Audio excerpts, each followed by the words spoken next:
વલસાડ જિલ્લાના ધરમપુર તાલુકાના અંતરિયાળ પહાડી વિસ્તારોમાં વરસાદી માહોલ જામ્યો છે। અહીં જાણે પ્રકૃતિ સોળે કળાએ ખીલી ઉઠી હોય તેવો માહોલ છે। વરસાદ બાદ અહીં ધોધ ઝરણા પણ સક્રિય થયા છે।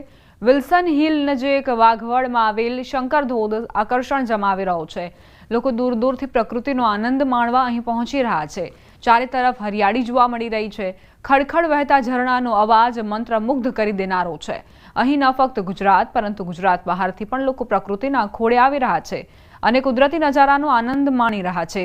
દર ચોમાસે અહીં લોકોનું જમાવડું જામે છે અને જાણે કે કુદરત સાથે વાતો કરી રહ્યા હોય તેવી અનુભૂતિ કરે છે। વિલ્સન હિલ્સની જે બ્યુટી છે, જે એના હિલ્સ ને બધું છે, ગ્રીનરી છે, એ બધું જોવાય છું। સ્પેશિયલ અહીંયા શંકર વોટરફોલ્સ જોવાય છું, જે બહુ સરસ છે અને આમ એમ લાગે કે અહીંયા પીસ ઓફ માઇન્ડ અહીંયા છે। પ્રવાસીઓ માટે ખૂબ જ એટ્રેક્ટિવ પ્લેસ છે અહીંયા।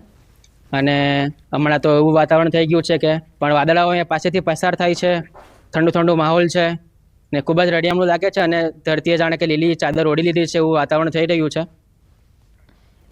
રાજસ્થાનમાં સર્જાયેલી સિસ્ટમના કારણે માઉન્ટ આબુમાં પણ મુશળધાર વરસાદ પડ્યો।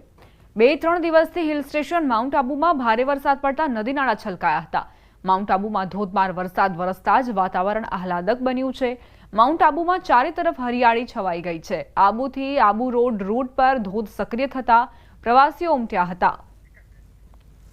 માઉન્ટ આબુમાં વાતાવરણની મજા માણવા માટે પ્રવાસીઓનો ધસારો જોવા મળી રહ્યો છે। હિલ સ્ટેશન પર પ્રવાસીઓની ભીડ જામી છે। માઉન્ટ આબુમાં ચોમાસા દરમિયાન જે વાતાવરણ સર્જાતું હોય છે, પ્રકૃતિ સોળે કળાએ ખીલી ઉઠતી હોય છે, તેનો નજારો નિહાળવા માટે અહીં પ્રવાસીઓ ઉમટ્યા છે।